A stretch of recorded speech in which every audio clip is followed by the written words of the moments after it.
తిద్దాం. ఇంటి దగ్గర చేతులు చేసిన దేవుని స్తోత్రం చెప్పండి.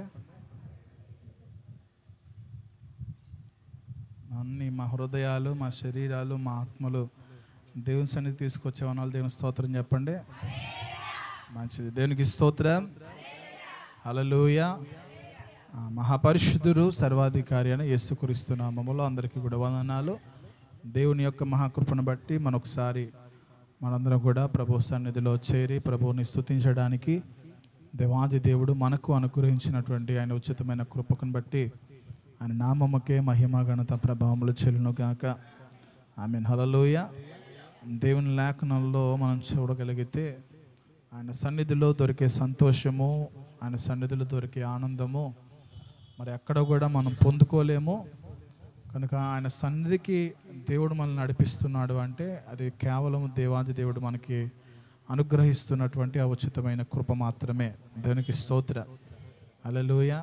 చాలా చోట్ల మనం చూడగలిగితే నా సన్నిధిలో నిలిచి భాగ్యము నీకు ఇస్తానని, అలాగే నా సన్నిధిలో నిన్ను ఆనంద ప్రవాహంతో నింపుతానని, నా సన్నిధిలో వరములతో నింపుతానని, నా సన్నిధిలో మీ కార్యములు నెరవేరుస్తాను, అలాగే నా అనేక విషయాలు కనబడుతూ ఉన్నాయి. కనుక ఆయన సన్నిధిని మనం నిర్లక్ష్యం ఎంత మాత్రం కూడా చేయకూడదు. ఆయన సన్నిధిని ఎవరైతే నిర్లక్ష్యం చేస్తూ ఉంటారో వీటన్నిటిని కూడా కోల్పోతూ ఉంటారు. ఏమండి, ఇప్పుడు చూడండి, ఎక్కడికైనా వివాహానికి వెళ్ళామనుకోండి, ప్రధానమైన లక్షణం ఏంటి? అక్కడ ప్రధానమైన లక్ష్యం ఏంటి? వివాహానికి వెళ్తే ఒక పెళ్ళికి వెళ్ళారండి మీరు, అక్కడికి వెళ్తానికి ప్రధానమైన కారణం ఏంటి? కాదా? ఏం కాదు. అది పెళ్ళికి వెళ్ళి భోజనం చేయకుండా ఎవరన్నా వస్తారా? మెచ్యూర్ ఫంక్షన్కి వెళ్ళి భోజనం చేయకుండా ఎవరన్నా వస్తారా? ఏమండి, ఎక్కడికి వెళ్ళినా సరే ఏమండి ముందు ఏంటంటే అవన్నీ ఉంటాయి, కానీ భోజనం చేయకుండా రాం కదా. ఎంత ఆలస్యమైన టైం అయిపోతుంది అన్నా సరే ఒక 2 నిమిషాలు ఒక ముద్ద తినేసి ఆ 4 రకాల కూరలు రుచి చూసి వచ్చేయాలి ముందు. అవునండి. ఇప్పుడు దేవుని మందిరానికి వస్తున్నాం, మరి భోజనం చేయకుండా వెళ్ళిపోతాం మనం చాలాసార్లు. భోజనం అంటే ఏంటి? దేవుని ఆశీర్వాదాలు, దేవుని మేలులు, దేవుని కృప, దేవుని కార్యాలు వస్తున్నాం, కానీ భోజనం చేయకుండా వెళ్ళిపోతున్నాం. దేవుడు ఎవరికి వాళ్ళకి ఆ ప్లేట్లు రెడీ చేసి ఉంచుతాడు ఆయన. ఏమండి, ఇప్పుడు పిలువబడిన వారు ఉన్నారు కదా, పిలువబడిన మనకు ఎవరినన్నా ఫంక్షన్కి పిలిచామనుకోండి, మనం ఒక అవగాహన ఉంటుంది, ఒక 50 మంది వస్తారు లేదా ఒక 1000 మంది వస్తారని చెప్పి ముందు సిద్ధపరుస్తాం లేదా అండి? సిద్ధపరచకుండా ఉన్న వీలైతే ఎక్కువే ఉంచుకుంటాం, కానీ తక్కువ చేసి పెట్టాం. దేవుడు కూడా తన సన్నిధికి వస్తున్న వారు అందరికీ కూడా సిద్ధపాటు చేసి ఉంచుతాడు. అయితే ఏంటంటే మీరు తీసుకోకుండా వెళ్ళిపోతున్నారు అంతే. కాబట్టి ఆయన సన్నిధినికి మనం ఏం చేయాలంటే చాలా జాగ్రత్త కలిగి మన దేవుని వాక్యం చెబుతుంది హెబ్రీయులకు రాసిన పత్రికలో, ఆయన సన్నిధికి వచ్చేవారు ఆయన ఉన్నాడని, తను వెదుకు వారికి ఫలము దయచేవాడని నమ్మాలి కదా అనే మాట కనబడుతుంది. దేవునికి స్తోత్రం.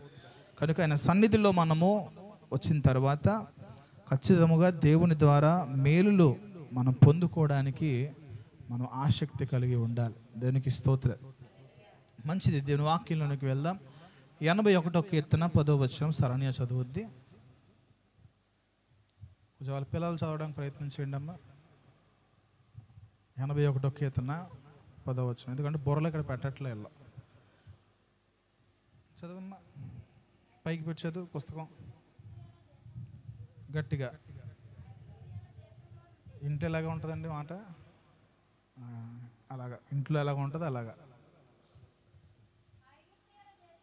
అంతేనా? మీ ఇంట్లో ఒప్పుకోవట్లేదు, స్వరం ఇది కాదా అంటున్నారు. రాలే, దగ్గర వచ్చిందిలే, ఫోన్లే. ఎక్కువ ఇబ్బంది పడితే నన్ను నా బైబిల్ పెట్టి కొట్టేసినా కొట్టేస్తుంది. ఐగుప్తీయుల దేశంలో నుండి నిన్ను రప్పించిన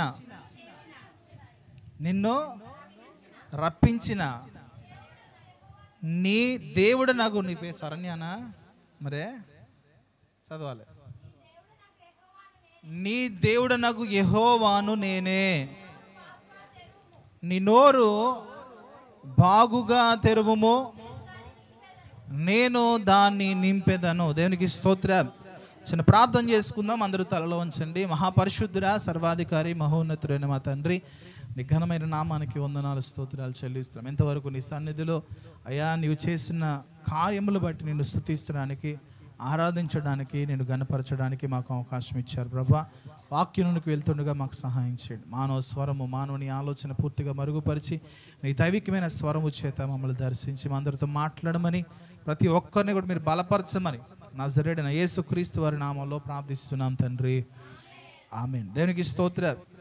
ఐగుప్తీయుల దేశములో నుండి నిన్ను రప్పించిన నీ దేవుడగు యెహోవాను నేనే, నీ నోరు బాగుగా తెరువుము, నేను దాన్ని నింపెదను. దేనికి స్తోత్రం కలుగునుగా.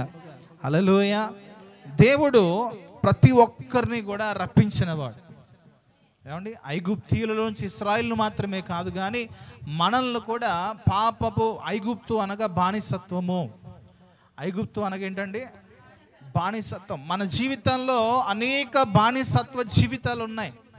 అనేక మంది అనేక రకాలైన బానిసత్వాల్లో బంధించబడిన వారుగా ఉన్నారు. అయితే దేవుడు పిలిస్తే ఆ బానిసత్వం విడిపించబడుతుంది. దేనికి స్తోత్రం. హల్లెలూయా. ఎవరు పిలవాలి? ఏమండి, దేవుడు పిలవాలి. ఇప్పుడు లాజరు సమాధి అనే బానిసత్వంలో ఉన్నప్పుడు యేసు ప్రభు వారు వచ్చే వరకు కూడా ఆ బంధకం ఆ వ్యక్తిని ఏలుబాటు చేస్తూ ఉంది. ఒక్కసారిగా యేసు ప్రభు వారు ఆ రాయి ద్రోలించమని చెప్పిన తర్వాత లోపల ఉన్నటువంటి లాజరును పిలిచి, లాజరు నువ్వు బయటికి రా అన్నాడు. ఏమన్నాడు? నేను రానన్నాడా? వచ్చాడా? ఏమండి, ఈ భూమి మీద అనేక బంధకాలు అలాంటివి చాలా ఉన్నాయి మన జీవితాల్లో కూడా. అయితే దేవుడు పిలిచినప్పుడు అక్కడ మనం విడిపించబడతాము. దేవునికి స్తోత్రం కలుగునుగా. హల్లెలూయా. క్రొత్త నిబంధన మాటల్లో మనం చదివి ముందుకు వెళ్దాం. ఆ విషయాలను ధ్యానం చేయగలిగితే ఇక్కడ మనం చూసినప్పుడు మనల్ని రక్షించిన దేవుడు, మనల్ని రప్పించిన దేవుడు, మనల్ని విడిపించిన దేవుడు, బానిసత్వం నుంచి తప్పించిన దేవుడు ఆయనే.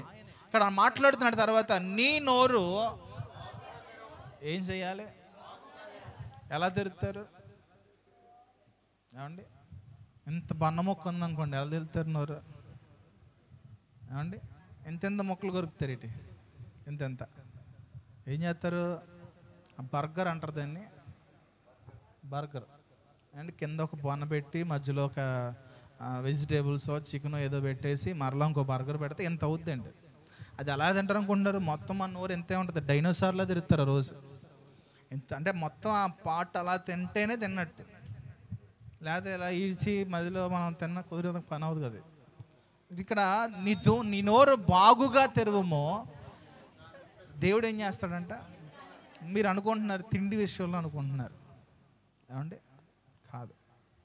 నీ నోరు ఎప్పుడు బాగుగా తెరుస్తావు అంటే ఆనందపడే విషయంలో. ఎలా నవ్వుతాం? గట్టిగా నవ్వినప్పుడు అంటారా? ఎలా నవ్వుతారు? మొత్తం లోపల పేగులు కనబడిపోతాయి. ఏమండి, లోపల ఉన్న పేగులు. అంటే మనం దేవుడు చేసిన కార్యములు బట్టి మనం ఆనందపడాలన్న. ఏం చేయాలి? చాలామంది దేవుడు ఎన్ని మేలులు చేసినా సరే ఇలాగే ఉంటారండి. అంటే నోరు మూసుకుంటూ ఉంటారు. దేవుడు ఎన్ని కార్యాలని, నువ్వు ఎప్పుడైతే దేవుడు చేసిన మేలుని బట్టి నువ్వు ఆనందించలేవో ఇంకా దేవుడు అనుకుంటాడు ఈ బ్రతికి ఎంతే, ఇంకా కార్యాలు జరిగినా ఏడుపు కొట్టు మొహమే, కార్యాలు జరగకపోయినా ఏడుపు కొట్టు మొహమే, ఇంకా ఈ నోరు తెరవదు. ఇంకా అండ్ అన్నం పెట్టాలంటే నోరు తెరవాలి. లేదా మన పిల్లలకి ఏం చెప్తాం? నోరు తెరవరా అని చెప్పి దెప్పగా ఒకటి ఇచ్చి ఆ నోరు తెరవాలి. నువ్వు దేవుని దగ్గర స్తుతించేటప్పుడన్నా, ఆరాధించేటప్పుడన్నా, గణపరిచేటప్పుడన్నా నీ పూర్ణ మనసుతో, నీ పూర్ణ ఆత్మతో, నీ పూర్ణ బలముతో నీ దేవుడిన ప్రభును సేవించాలి అని చెప్తున్నాడు. దేవునికి స్తోత్రం. నువ్వు ఎప్పుడైతే నీ నోరు బాగుగా తెరుస్తావో ఆయన అప్పుడు దాన్ని నింపుతాడు. అది ఆనందమైనా కానివ్వండి, అది మేలైనా కానివ్వండి, ఆశీర్వాదమైనా కానివ్వండి, తన ఆత్మాభిషేకమైనా కానివ్వండి, అది ఏదైనా నువ్వు సరే నువ్వు పూర్తిగా తెరవాలి. నువ్వు పూర్తిగా చేయగలగాలి. దేవుని సన్నిధిలో నువ్వు ఓపెన్గా ఉండాలి. ఎలా ఉండాలి? ఓపెన్గా. ఎందుకంటే ఆయన మనం చూసిన వాడు, మన గురించి ఎరిగినవాడు కనుక ఆయన ముందు దాచిపెట్టుటకు ఏది కూడా లేదండి. దేనికి స్తోత్రం కలుగునుగా. కనుక చిన్న విషయంలో కూడా ఎక్కువగా సంతోషించడానికి నువ్వు నేర్చుకోవాలి. దేనికి స్తోత్రం. ఏం చేయాలి మనం? చిన్న విషయంలోనైనా సరే, అది ఏదైనా సరే బైబిల్ గ్రంథంలో మీరు కీర్తనాకారుడైన దావీదు రచించిన కీర్తనలు అనేకమైన చూస్తే ఆ ఎక్కువగా స్తుతి కనబడుతూ ఉంటుందండి. స్తుతి అంటే దేనికోసం చేస్తున్నాడంట? అనేకమైన మేలులు, ప్రతి దినము ప్రతి క్షణము దేవుడు చేసిన మేలులు బట్టి దావీదు స్తుతిస్తూ ఉన్నాడు. మరి నువ్వెప్పుడు స్తుతిస్తావు? ఆదివారం 10ంటికి వచ్చి స్తుతిస్తావు. ఇప్పుడు ఏమండి, ఈ లోపు సగం స్తుతులు అయిపోతాయి. 100%లో 85% స్తుతులు అయిపోయాక మిగతా 15% స్తుతులు చెప్పడానికి వస్తున్నాం మనం. అంటే ఎంత బాగా కుదురుతున్నాం, నోరు ఆవలంత వచ్చేస్తుంది కుర్రాడికి. పోవడం ఫైనల్ ఎగ్జామ్స్ దగ్గరికి వచ్చినట్టున్నాయి. ఏమండి, అంటే ఎంత ఎక్కువగా స్తుతిస్తున్నాం మనం, ఎంత ఎక్కువగా దేవుని కనపరుస్తున్నాం, ఎంత ఎక్కువగా ప్రభువునందు ఆనందించగలుగుతున్నాం. మీకు ఇష్టమైన వారి పెళ్ళి అనుకోండి, ఎన్నింటికి వెళ్తారు మీరు అండి? ఇష్టమైన వారి పెళ్ళి అనుకోండి, పెళ్ళి 10ంటికి స్టార్ట్ అవుద్ది. ఎన్నింటికి వెళ్తారు? 7ంటికి వెళ్ళిపోతారు పాస్మొహాలు వేసుకుని అండి. అంటే సంతోషించే కార్యక్రమం కాబట్టి. మరి దేవుని సన్నిధిలో సంతోషించే కార్యక్రమం ఎన్నింటికి వస్తాం మనం అంటే? అంటే మనుషులకి ఇచ్చే విలువ ఎవరికి ఇవ్వట్లే. మరి దేవుని బట్టి ఎలా సంతోషించగలుగుతాం? ఎలా నోరు తెరవగలుగుతాం? ఎలా ఆనందించగలుగుతాం? అంటే నీ ఆనందం పరిపూర్ణమైనది కాదు. నీ ఆనందం పరిపూర్ణమైనది కాదు. నీవు దేవునికి అర్పిస్తున్న స్తుతి పరిపూర్ణమైంది కావట్లేదు. లేకపోతే పరుగులుగా ఉంటామండి. ఆసక్తి ఎలా ఉంటుంది అంటే ఇంకా చాలా పరుగులు. ఇంకా అంటే దేవుణ్ణి నువ్వు అంతగా ప్రేమించలేకపోతున్నావేమో. దేవుణ్ణి నువ్వు అంతగా ఏముందిలే, అంత ఇవ్వాల్సింది ఏముంది అని కొంతమంది ఏదో పిలవాలని పిలిచిన పిల్లలకి ఎన్నింటికి వెళ్తాం? అర్థం ఏంటి? భోజనాల కోసం వెళ్తామండి. అచ్చం ఇంపార్టెంట్ అంటే పెళ్లి కొడుకు పెళ్లి కూతురు కాదు, భోజనం. నిన్న పెళ్ళికి వెళ్ళాను. నేను దేనికి వెళ్ళాను తెలుసా? యాక్చువల్లీ నేను 11ంటికి పెళ్ళికి వెళ్ళిపోదాం అనుకున్నాను. ఒక కుర్రోడిని తగిలించుకున్నాను. మేము ఫ్రెండ్స్ అనమాట. మేమందరం మొత్తం టీం అందరూ చల్లా చెదురైపోతే అందరూ వేరే వేరే ఊర్లు వెళ్ళిపోయారు. సరే వెళ్దాం, చాలా రోజులు అయింది కలిసి అని చెప్పి వివాహంగా వెళ్తే ఈయన గారు లెగడం మర్చిపోయాడంట. నేను పొద్దుటే 5:30 లేచి రెడీ అయిపోయాను, ఎక్కేసాను. ఆయన గారు లెగడం మర్చిపోయి నేను 10:30కి ఫోన్ చేస్తే ఎక్కడ ఉన్నా అంటే ఇప్పుడే లేచాను జర్మీ మర్చిపోయాను అన్నాడు. అసలు గొప్పడు రా బాబు అనుకున్నా. అప్పటి నుంచి ఫోన్ చేస్తూనే ఉన్నా. 1:30 అయింది. ఎన్నింటికి వెళ్ళాలి పెళ్ళికి? నాకు ఇంత చిరాకు వచ్చి ఇంకా సరే వెళ్దాం అనుకున్నాం కదా అని చెప్పి మా తమ్ముడిని తీసుకుని వెళ్ళిపోయా పెళ్ళికి. అంటే పెళ్ళికి వెళ్ళినట్టు కాదుగా. అప్పుడు దేనికి వెళ్ళినట్టు? పెళ్ళికి వెళ్ళాలంటే 11ంటికి వెళ్ళాలి, భోజనానికి వెళ్ళాలంటే 1:30కి వెళ్ళాలి. ఇప్పుడు మనం దేనికి వస్తున్నాం? భోజనానికి వస్తున్నావా, పెళ్ళికి వెళ్తున్నావా? దేవుని సంధికి ఎలా వస్తున్నాం అంటే మన ఇష్టం అక్కడ తెలిసిపోతుంది. దేవుణ్ణి ఎంతగా మనం ప్రేమిస్తున్నామో, ఎంత విలువిస్తున్నామో మీకు తెలుసు కదా. మీకు ఇష్టమైన వారు సమీపస్తులు అయితే ముందు వెళ్ళిపోతాం. ముందు 2 రోజుల ముందు సంచేసుకు వెళ్ళిపోతాం. భర్త రానన్నా సరే నువ్వు వత్తరా లేకపోతే మానే పిల్లడంకి రా, కానీ నేను పిల్లల్ని వేసుకుని వెళ్ళిపోతా అండి. వెళ్ళిపోతాం లేదా? నువ్వు వచ్చినా రాకపోయినా పర్లా, నువ్వు రాకపోయినా నిన్నేం అడగలేను, ఎవరు చెప్తాను, కానీ నేను వెళ్ళాలి ఖచ్చితంగా. 2 రోజుల ముందు వెళ్ళాలి. ఆ 2 రోజులకి వాళ్ళ పెళ్ళిళ్ళకి మనమే కొత్త బట్టలు. ఎవరి పిల్లలకి? ఎవరికన్నా ఫంక్షన్ తగిలిందంటే నాకు భయం వేస్తుందండి. ముందు పురుషులకి భయం వేస్తుంది. ఎందుకంటే ఎన్ని బీరో నిండా కొత్త బట్టలు ఉన్నా నాకు బట్టలు లేవు. స్త్రీలు అనే మాట ఏంటి? బట్టలు లేవు. నా బీరువా నిండా తక్కువేటి అవన్నీ. పురుషుడు అనుకోండి అక్కడ తగిలిచ్చింది వేసుకెళ్ళిపోతాడండి. అవునంటారు కాదంటారు పురుషులారా? దావీదు గారు వచ్చారండి, ఈయన అసలు టైంకి రారు. ఈయన ఎలాంటి బట్టలు వేసుకెళ్ళిపోతారు పురుషులు అయితే అండి? అది స్త్రీ ఉన్నా లేకపోయినా. కానీ స్త్రీలు అయితే అది ఆల్రెడీ ఒకసారి వేస్తారు. ఆ పెళ్ళికి ఆల్రెడీ చాలామంది వచ్చిన వాళ్ళు మళ్ళీ ఈ పెళ్ళికి కూడా వస్తారు. అదే చీర కట్టుకున్నామంటే, అదే డ్రెస్ వేసుకున్నామంటే ఈమెకి ఇంకా బట్టలు లేవనుకుంటారు. నువ్వు కొంటావా సత్తావా అండి? అంటారా అనరా? చాలామంది ఉన్నారండి ఇలాగా. ఇటు ఒకసారి వేసుకున్నాం బట్టలు, ఒకసారి వేసుకోవడానికి కొంటారండి. బట్టలు ఎందుకు కొనుక్కుంటారు చెప్పండి ఒకసారి? బట్టలు ఎందుకు కొనుక్కుంటారు? ఒకసారి వేసుకోవడానిక? అదా ఈ లోపు సంవత్సరం తర్వాత నీకు గుర్తు వస్తుంది, ఈ లోపు నీకు కొంచెం ఒక 4-5 ఇంచులు పెరిగిపోతావు, అదేమో పట్టదు. అది తగ్గడానికి ట్రై చేస్తాం, సంవత్సరాల తరబడి వెళ్ళిపోద్ది, కానీ నెంబర్ పెరుగుద్దే కానీ తిరిగేదే కాదు. అది దేవునికి స్తోత్రం కలుగునుగా. ఏమండి? కాబట్టి ఉన్నదాంతో మనం కొనుక్కోవచ్చు. మన పెళ్ళి అయితే కొనుక్కోవచ్చండి, మన ఫంక్షన్ అయితే కొనుక్కోవచ్చు. ఎవరో ఫంక్షన్ మనం కొత్తవి కొనుక్కోవడం ఎందుకండి? డబ్బులు వేస్ట్ కదా. అవునా? కొత్తవి లేవా అంటే ఉన్నాయి. ఎన్ని ఉంటాయి? షాపింగ్కి వెళ్ళిన ప్రతిసారి ఒకటి కొంటామో పోనీ, ఆడు అమ్మేవాడు ఏం చేస్తాడు, మేడం మీరు ఒకటి కొంటున్నారు, ఏమి ఆఫర్ రాదు, 2 కొనండి 20% ఉంటుంది, 3 కొనండి 50% వస్తుంది అంటాడు. మన దృష్టి ఎక్కడికి వెళ్తుంది? 3 ఉంటాయి మళ్ళీ. దేవునికి స్తోత్రం. ఏమంటే మన సంతోషాలు ఎలాగ ఉన్నాయి, కానీ దేవుని యందు సంతోషం అయితే ఎలాగుంది? అసలు నార్మల్గా ఉంటుంది. అంటే ఎప్పుడు చేసేదే కదా. ఒక విషయం మీకు చెప్తాను, ఒకరోజు మనం ఇక్కడ మరణించి వెళ్ళిన తర్వాత ఎప్పుడు కూడా స్తుతి ఆరాధన చేయాలి. మీకు చిరాకు వస్తుంది ఈ మాట. ఏం చేయాలి? ఎక్కడ నువ్వు ఆసక్తితో చేయిస్తే అక్కడ నీకు ఇష్టంగా ఉంటుంది. ఇక్కడ నువ్వు ఇష్టం లేకుండా అందరూ చేస్తున్నారు కదా స్తోత్రం ప్రభావం కొట్టుకుని చేసావు అనుకో, అక్కడ నువ్వు చేయలేవు. అక్కడ వెళ్ళడానికి ప్రధానమైన కారణం ఏంటంటే నిత్యము ఆయన యందు ఆనందించే రోజులు అవన్నీ కూడా. దేనికి స్తోత్రం. హల్లెలూయా. ఎక్కడలాగా 9 నుంచి 12 దాకా, లేకపోతే సాయంత్రం 4 నుంచి 6, లేకపోతే ఒక 3 రోజులు జీవు కొడుకులు ఏం ఉండవండి. ఇంకా అక్కడే అక్కడ రాత్రి పగలు ఉండదంట. ఏముండదో? రాత్రి అయినను పగలైనను ఉండదు. ఇంకా అక్కడ టైం ఉండదు, చెప్పాలంటే గడియారం ఉండదు. ఏంటంటే దేవుని స్తుతించడమే, దేవుని ఆరాధించడమే, దేవుని నందు ఆనందించడమే. ఎక్కడ అది నువ్వు నేర్చుకోగలిగితే, ఇక్కడ నువ్వు దాన్ని అనుభవిస్తే అక్కడికి వెళ్ళాక నువ్వు చూస్తావు. లేకపోతే చాలామంది గ్రంథాలు రాశాక రంభావరిసి వెనక వస్తుంటే అప్పుడు చేస్తాం. లేకపోతే అంటే ముస్లిమ్స్కి ఉందంటండి తెలుసా? ఏంటి? దేవుని కోసం చంపేసినా చచ్చిపోయినా బోల్డ్ మంది స్త్రీలు ఉంటారంట వాళ్ళ కోసం. అందుకని చాలామంది జిహాద్ అని చచ్చిపోతారు చూసారా, బాంబులు పేలు చేసుకుంటారు. దేనికోసం అనుకుంటున్నారు? అక్కడ కూడా స్వార్థమే. ఏంటి? అక్కడ పాపం చేయడానికి. ఎక్కడ? ఇవన్నీ కూడా మనుషులు కల్పించుకున్నటువంటి భ్రమలు.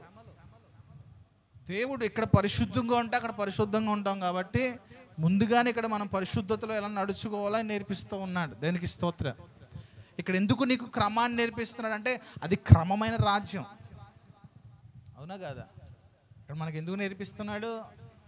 మీరు ఏదైనా ఉద్యోగంలో జాయిన్ అయ్యేటప్పుడు మీకు ఒక 4 రోజులు ట్రైనింగ్ ఇస్తారండి. తెలుసా? ఎందుకు ఇస్తారు ట్రైనింగు? నువ్వు ఎక్కడెక్కడో చేసిచ్చో, నీ ఆలోచనలు వేరు, నీ తలంపులు వేరు. అయితే నువ్వు వెళ్తున్న ఉద్యోగంలో ఒక క్రమం ఉంది, కొన్ని నియమాలు ఉంటాయి. ఆ నియమాలు, ఆ క్రమాల్లోకి నువ్వు వెళ్ళడానికి ఇక్కడ ఈ 4 రోజులు కూడా ట్రైనింగ్ ఇస్తారు ముందుగా. దాన్ని ట్రైనింగ్ పీరియడ్ అంటారు. ఈ ట్రైనింగ్ పీరియడ్లో నీ మనసులో కొన్ని అవగాహనలు వస్తాయి. ఇలా ఉండకూడదు, ఇలా నడవకూడదు, ఇలా డ్రెస్సింగ్ చేసుకోకూడదు, ఇలా మాట్లాడకూడదు. అండ్ ఇంట్లో ఏమే అన్నట్టుగా అక్కడికి అంటా ఉంటుంది. బాగుంటుందా? ఏమండి? ఎరా అన్నట్టు అక్కడ బాగుంటుందా? లేదు అక్కడ ఏమన్నా లేదు, సార్ మేడం ఇలా మాట్లాడుకుంటారు. కాబట్టి అవన్నీ నేర్చుకోవాలి మనం. ఇప్పుడు పరలోక రాజ్యం వెళ్ళిన తర్వాత ఎలాగ ఉండాలో మనకు తెలియదు కదా. ఇప్పుడు ఎవరన్నా అక్కడి నుంచి వచ్చి చెప్పిన వాళ్ళు ఉన్నారా? దేవుని వాక్యములో ఏదైతే ఉందో అది మనం నేర్చుకుంటూ వెళ్తాం. అప్పుడు మనకు అది సులువుగా ఉంటుంది. దేవునికి స్తోత్రం కలుగునుగా. స్తుతించడం నీకు ఇష్టముగా మారిపోవాలి. అదొక లైఫ్ స్టైల్ అయిపోవాలంటాడు. స్తుతించడం ఏమైపోవాలి మనకి?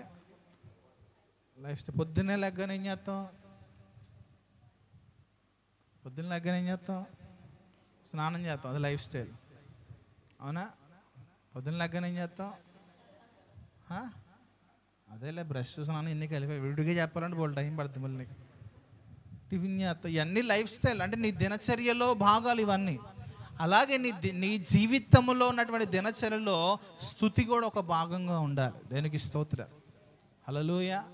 ఎందుకు అని అడిగితే స్తుతి ద్వారా నువ్వు ఆనందించబడతావు, స్తుతి ద్వారా నీ శ్రమలు తొలగించబడతాయి, స్తుతి ద్వారా నీ శోధనల నుంచి నువ్వు తప్పించబడతావు, స్తుతి ద్వారా దేవుని శక్తిని నువ్వు అనుభవించగలుగుతావు. దేనికి స్తోత్రం కలుగునుగా. అందుకని నీ నోరు బాగుగా తెరువు, నేను దాన్ని నింపుతాను. మన జీవితంలో అనేక కొదువులు ఉన్నాయండి. మన కొదువులు కనబడుతున్నా సరే అవి నింపబడడానికి మనం ఆసక్తిగా లేవు. సమృద్ధి అనే జీవితాలు ఎంతమంది అనుభవిస్తున్నారు? చేతులు ఎత్తండి ఒకసారి. చాలా ఫుల్గా ఉన్నాయండి, ఇంట్లో ఏ కొండ కూడా ఖాళీ లేదన్న వాళ్ళు ఉన్నారా? ఏమండి, అన్నీ కిందే. అది ఏ డబ్బా చూసుకోవడానికి, తర్వాత పేర్లు రాసుకోవడం కూడా తెలియట్లేదు, అన్ని డబ్బాలు ఖాళీగానే ఉన్నాయి. మరి అది నింపబడాలంటే ఎవరు నింపుతారు? దేవుడు నింపాలి. నీ హృదయాన్ని దేవుడు నింపాలి, నీ ఆత్మను దేవుడు నింపాలి, నీ జీవితాన్ని నింపాలి, నీ కుటుంబాన్ని నింపాలి, నీ పనులను నింపాలి, నీ చేతి పనులను దీవించాలి. దేవునికి స్తోత్రం. ఇవన్నీ జరగాలంటే మొదటగా నువ్వు ఆయన దగ్గరికి నిర్లక్ష్యము లేకుండా రావాలి. ఆయన దగ్గర నువ్వు ఆసక్తిగా రావాలి. నీ నోరు బాగుగా తెరిచి ఆయన నింపుదల కొరకు ఎదురు చూడాలి. దేవునికి స్తోత్రం కలుగునుగా. హల్లెలూయా.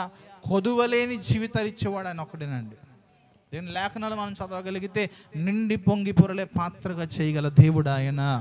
హల్లెలూయా. మరి ఆ నిండి పొంగి పొరలే పాత్రలుగా మనం మార్చబడాలంటే, మనలో సమృద్ధికరమైన జీవము కావాలంటే అది దేవుని ద్వారా మాత్రమే తప్ప మరి ఎవరి ద్వారా కూడా రాదు. అది ధనం వల్ల వచ్చేది కాదు, ఆస్తుల వల్ల వచ్చేది కాదు, నువ్వు కలిగి ఉన్న దాని వల్ల ఏది కూడా దాన్ని నువ్వు పొందుకోలేవు. కేవలము దేవుడు ఇచ్చేటువంటి మేలుల వల్ల మాత్రమే, దేవుడిచ్చే ఈవుల వల్ల మాత్రమే అవి సమృద్ధిగా మార్చబడతాయి. దేవునికి స్తోత్రం కలుగును గాక. హల్లెలూయా. ఇర్మియా గ్రంథము 11వ అధ్యాయము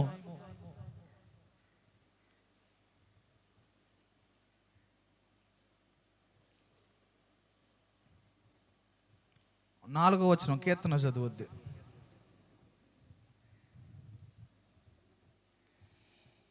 ఇర్మియా గ్రంథము 11వ అధ్యాయం 4వ వచనం. హేమగారు లాగా ఉంటుందా గొంతింటి దగ్గర? మీ శత్రువులు ఎక్కడే ఉన్నారమ్మా పిల్లలారా, చూసుకోండి. అంతేనా? ఐగుప్తు దేశంలో నుండి, ఆ ఇనుప కొలిమిలో నుండి ఏమైంది? నేను మీ పితరులను రప్పించిన దినమున నేను, మీరు అలా చదువుతారు, అలాగే చదవాలి నేను కూడా. ఈ ఆజ్ఞ ఇచ్చి తిని నేడున్నట్లుగా పాలు తేనె తేనెలు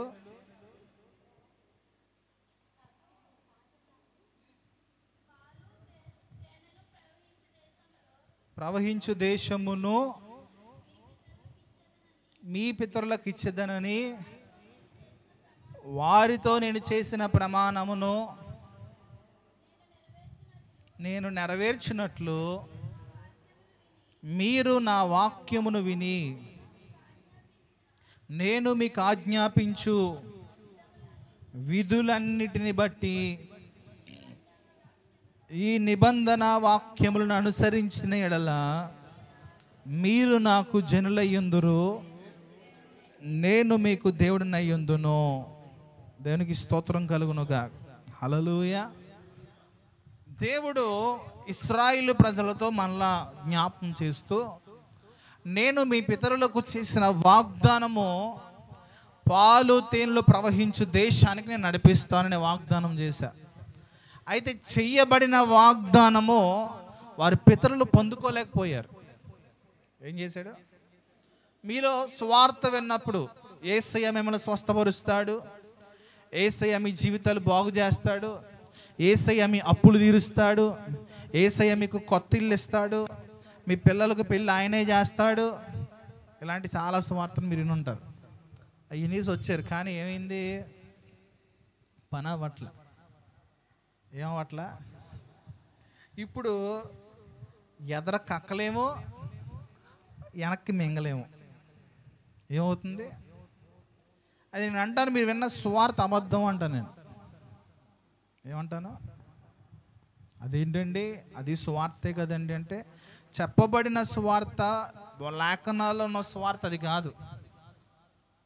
ఏమండి, ఇక్కడ ఉన్న మాట ఏంటి తెలుసా? మీరు నా వాక్యము విని నేను మీకు ఆజ్ఞాపించు విధులన్నిటినీ ఈ నిబంధన వాక్యములు అనుసరించిన ఎడల మీరు నాకు జనులయ్యుందురు, నేను మీకు దేవుడినై ఉంటా. దేవునికి స్తోత్రం కలుగునుగా. హల్లెలూయా. అవన్నీ చెప్పారు, బాగానే ఉంది. వీటన్నిటికీ నెరవేర్పు ఎక్కడ ఉందంటే నీవు ఆయన మాట వినడంలో ఉంది.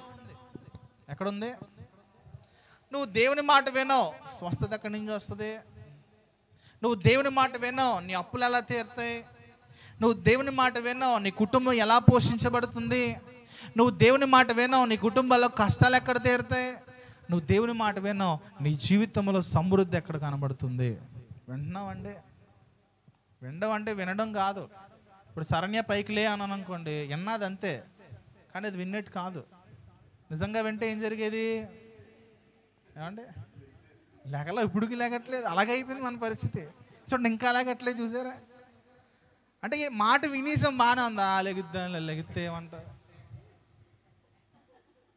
అంటే ఈ లోపు ఏమైందంటే చాలా సమయం అయిపోయింది.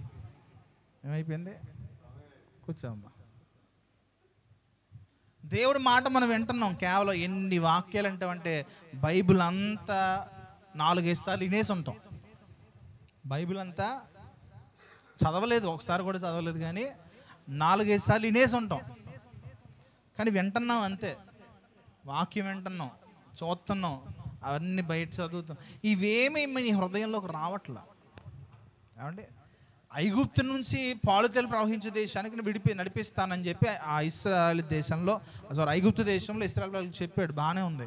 మరి వీళ్ళు వచ్చిన తర్వాత ఏం చేయాలి? ఏమండి మాట వినాలి కదా. ఇప్పుడు నువ్వు ఎక్కడున్నావంటే అరణ్యంలో ఉన్నావు. ఎక్కడున్నావు నువ్వు? అరణ్యంలో. ఎక్కడి నుంచి తీసుకొచ్చాడు దేవుడు నిన్ను? ఐగుప్తు నుంచి విడిపించాడు, బానిసత్వం నుంచి విడిపించాడు, నీ బంధకాల నుంచి విడిపించాడు. బాగా నువ్వు అరణ్యంలో ఉన్నావు, మనందరూ కూడా అరణ్య యాత్రలో ఉన్నాం. అయితే దేవుడు మనల్ని పరీక్షిస్తున్నాడు. మనం పరీక్ష సమయంలో ఉన్నాం, యాత్ర సమయంలో ఉన్నాం. వారు 40 సంవత్సరాలు యాత్రలో ఉన్నారు, మనం ఎన్ని సంవత్సరాలు యాత్రలో ఉంటాం మనకు తెలియదు.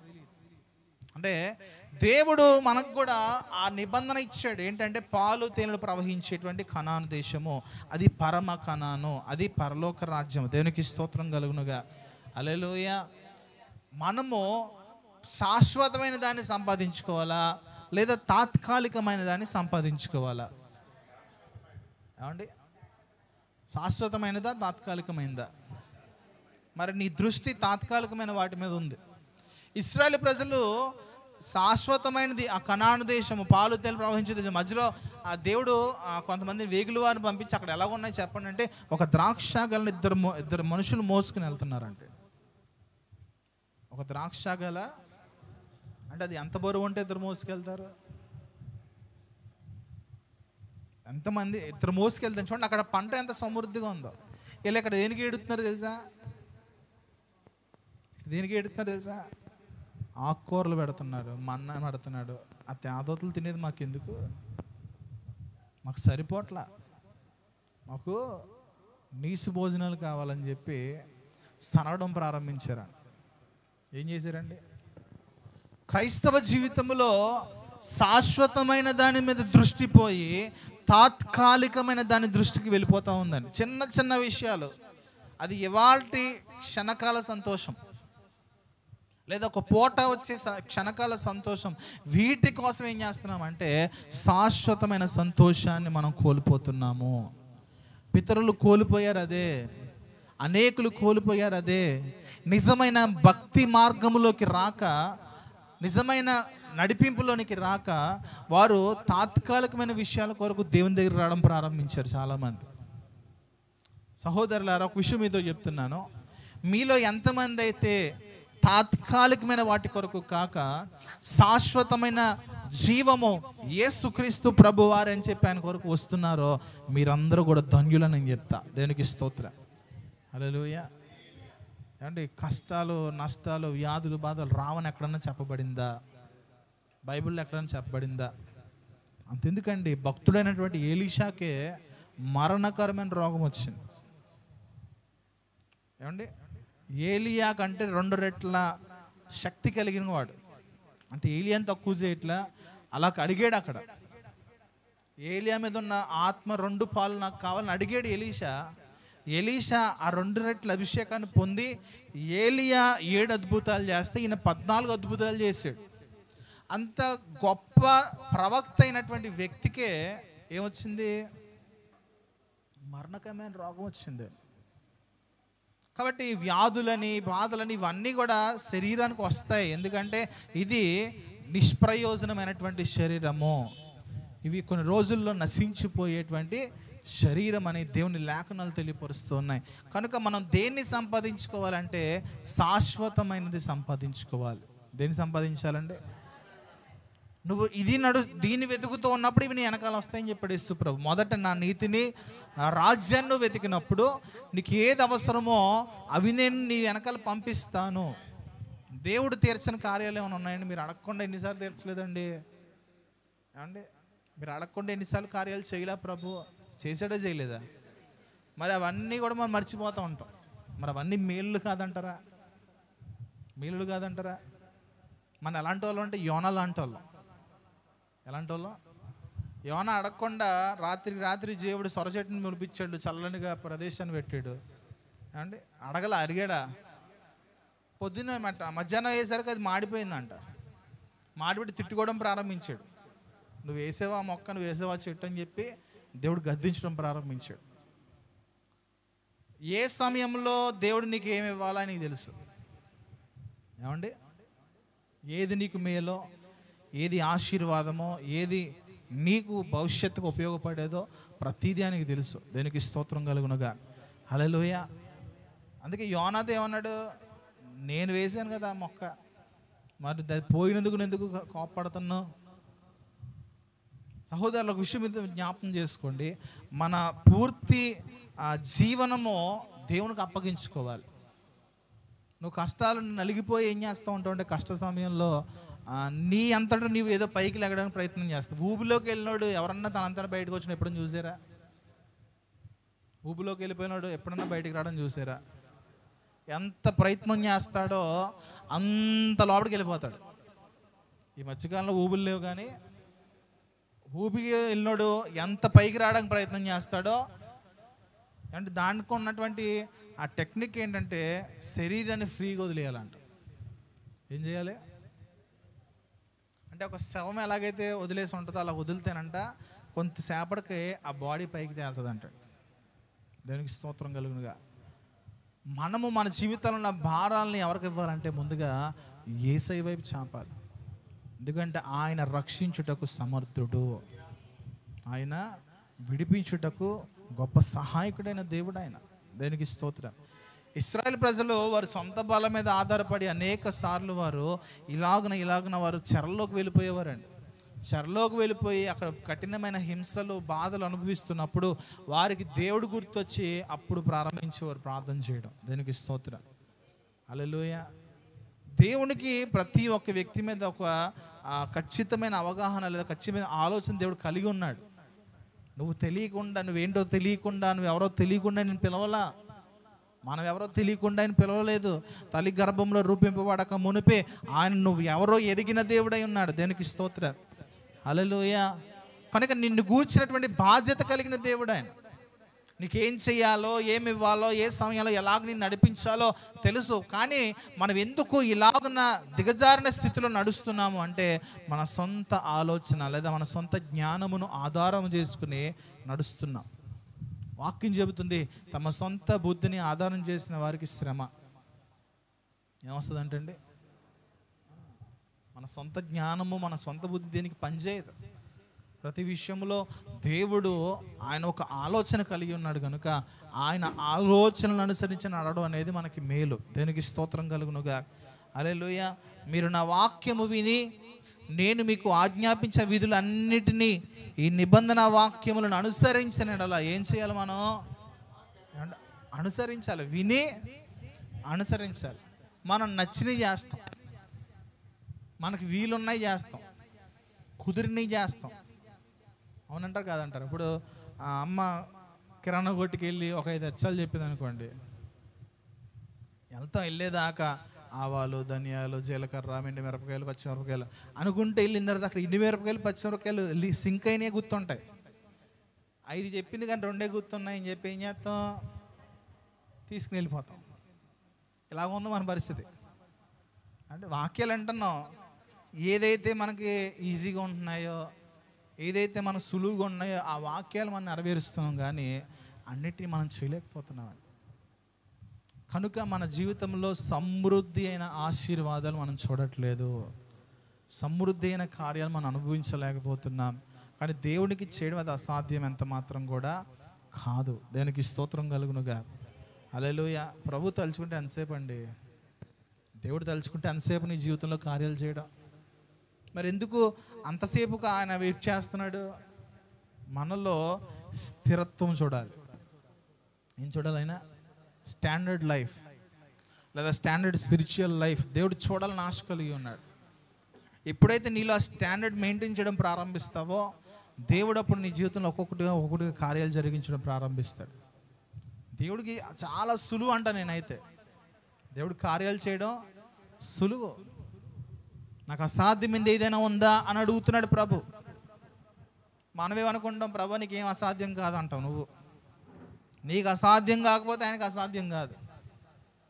నువ్వు అసాధ్యము కాదు, నా దేవునికి సమస్తమును సాధ్యమే అని ఎప్పుడైతే దేవుని మీద భారం వేసి ముందుకు నడుస్తావో అప్పుడు ఆ సాధ్యమైన కార్యాలను చూడగలుగుతావు. దేనికి స్తోత్రం కలుగునుగా. యోహాను సువార్త 15వ అధ్యాయము 7వ వచనం చదవండి. యోహాను సువార్త 15:7.